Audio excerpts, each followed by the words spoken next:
വൃശ്ചിക മാസത്തിലെ 28-ാം ദിവസം ഗുരുവായൂരിലെ ക്ഷേത്രമുറ്റം ആ ദിവസം പ്രത്യേകമായൊരു ശാന്തിയിൽ മുങ്ങിയിരുന്നു. കാരണം അന്ന് നാരായണീയ ദിനം ആയിരുന്നു. എന്താ ഈ നാരായണീയം?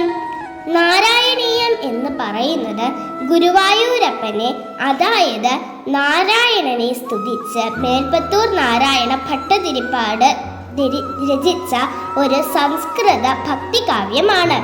ലളിതമായി പറഞ്ഞാൽ കൃഷ്ണഭക്തിയിൽ നിറഞ്ഞ ഒരു സ്തുതി ഗ്രന്ഥം. നാരായണീയ രചനയുടെ പിന്നിൽ ഒരു കഥയുണ്ടേ, ഒന്ന് കേട്ടാലോ? 16-ാം നൂറ്റാണ്ടിലെ മഹാപണ്ഡിതനും മഹാഭക്തനുമായിരുന്നു മേൽപ്പത്തൂർ നാരായണ ഭട്ടതിരി. സംസ്കൃതത്തിൽ അഗാധമായ അറിവുള്ള അദ്ദേഹം വ്യാകരണം, മീമാംസ, വേദാന്തം എന്നിവയിൽ പ്രാവീണ്യം നേടിയിരുന്നു.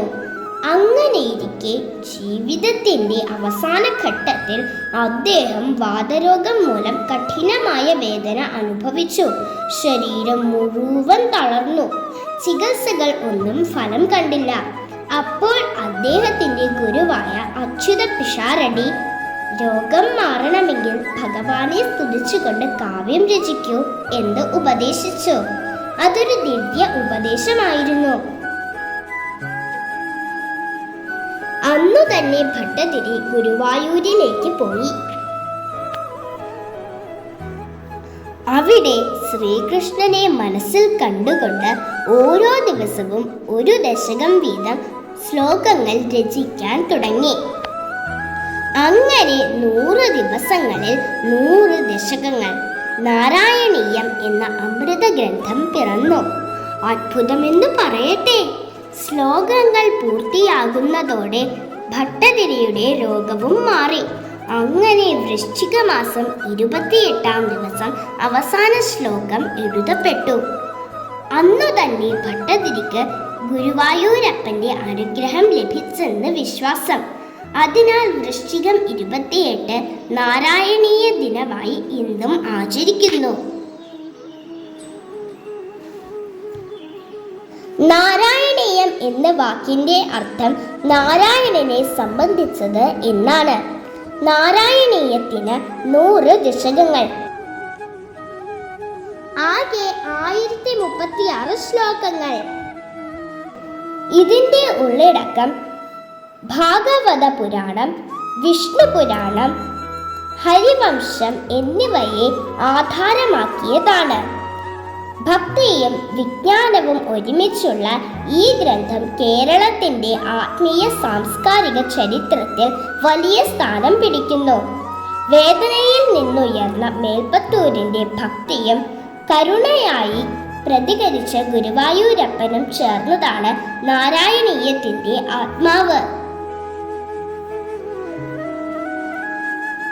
നാരായണീയം ഒരു പുരാതന ഭക്തികാവ്യം മാത്രമല്ല, ഇന്നത്തെ വേഗമേറിയ സമ്മർദ്ദം നിറഞ്ഞ ജീവിതത്തിലും അതിന് വലിയ പ്രസക്തിയുണ്ട്.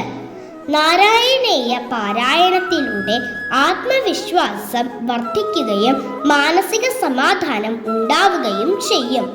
വേദനയിലും പ്രതീക്ഷ നഷ്ടപ്പെടരുത് എന്ന് പഠിപ്പിക്കുന്നു. ഭക്തിയും ബുദ്ധിയും ഒരുമിക്കുന്ന നാരായണീയം അന്ധവിശ്വാസത്തെ പ്രോത്സാഹിപ്പിക്കുന്നില്ല എന്ന് മാത്രമല്ല, യുവതലമുറയെ ആത്മീയതയെ ബുദ്ധിപരമായ രീതിയിൽ കാണുവാൻ സഹായിക്കുകയും ചെയ്യുന്നു. ക്ഷമ, കൃതജ്ഞത, സത്യസന്ധത, കരുണ തുടങ്ങിയ മൂല്യങ്ങൾ വളർത്തുന്നു.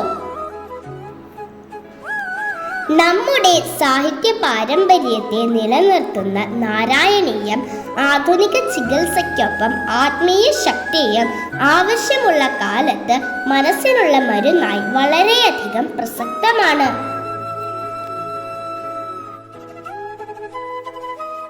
ഗുരുവായൂർ ക്ഷേത്രത്തിന്റെ മഹിമ ലോകമെമ്പാടും പടരാൻ കാരണമായ നാരായണീയത്തിന്റെ പാരായണവുമായി ഇന്ന് എന്നോടൊപ്പം ചേരുന്നത് കൃഷ്ണം വന്ദേ സത്സംഗ സമിതിയിലെ ഗുരുജനങ്ങളാണ്.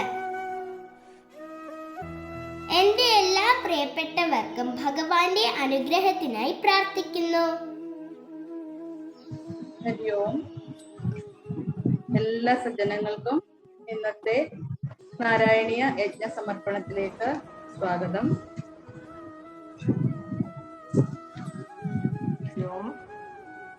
ഓം നമോ ഭഗവതേ വാസുദേവായ. ഓം ശ്രീകൃഷ്ണ പരമാത്മനേ നമഃ.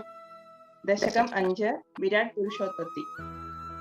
വ്യക്താവ്യക്തമിദം ന കിഞ്ചിദഭവത് പ്രാകൃത പ്രക്ഷയേ മായായാം ഗുണസാമ്യരുദ്ധ വികൃതൗ തുയ്യാഗതായാം ലയം. നോ മൃത്യുശ്ച തദാമൃതം ച സമഭുന്നോന്നരാത്രേ സ്ഥിതിസ്തത്രൈകസ്ത്വമശിഷ്യഥാ കില പരാനന്ദ പ്രകാശാത്മനാ. എല്ലാവർക്കും എൻ്റെ വിനീത നമസ്കാരം. നാരായണീയത്തിലെ 5ാമത്തെ ദശകം വിരാട് പുരുഷോത്പത്തി എന്നാണ്. നല്ല കാര്യങ്ങളെ പറ്റി ആലോചിക്കുകയും നല്ല കാര്യങ്ങളെ പറ്റി പറയുകയും നല്ല കാര്യങ്ങളെ പ്രവർത്തിപ്പിക്കുകയും ഒക്കെ ചെയ്യുമ്പോൾ നമ്മളിലെ ആ ഈശ്വരീയ ഭാവം ഉണരുകയാണ് ചെയ്യുന്നത്. അത് തന്നെയാണ് നമ്മൾ ഈ നാരായണീയ പഠനം കൊണ്ടും, അല്ലെങ്കിൽ നാരായണീയ പഠനം മാത്രമല്ല, വിശിഷ്ടമായിട്ടുള്ള ഏത് ഗ്രന്ഥങ്ങളുടെ പഠനം കൊണ്ടും നമ്മൾ ആഗ്രഹിക്കുന്നത്. ഓം കായേന വാചാ മനസേന്ദ്രിയർവാ ബുദ്ധ്യാത്മനാ വാ പ്രകൃതേ സ്വഭാവാത് കരോമി യദ്യത് സകലം പരസ്മൈ നാരായണായേതി സമർപ്പയാമി. സർവം നാരായണായേതി സമർപ്പയാമി. ഓം പൂർണ്ണമദഃ പൂർണ്ണമിദം പൂർണ്ണാത് പൂർണ്ണമുദച്യതേ പൂർണ്ണസ്യ പൂർണ്ണമാദായ പൂർണ്ണമേവാവശിഷ്യതേ.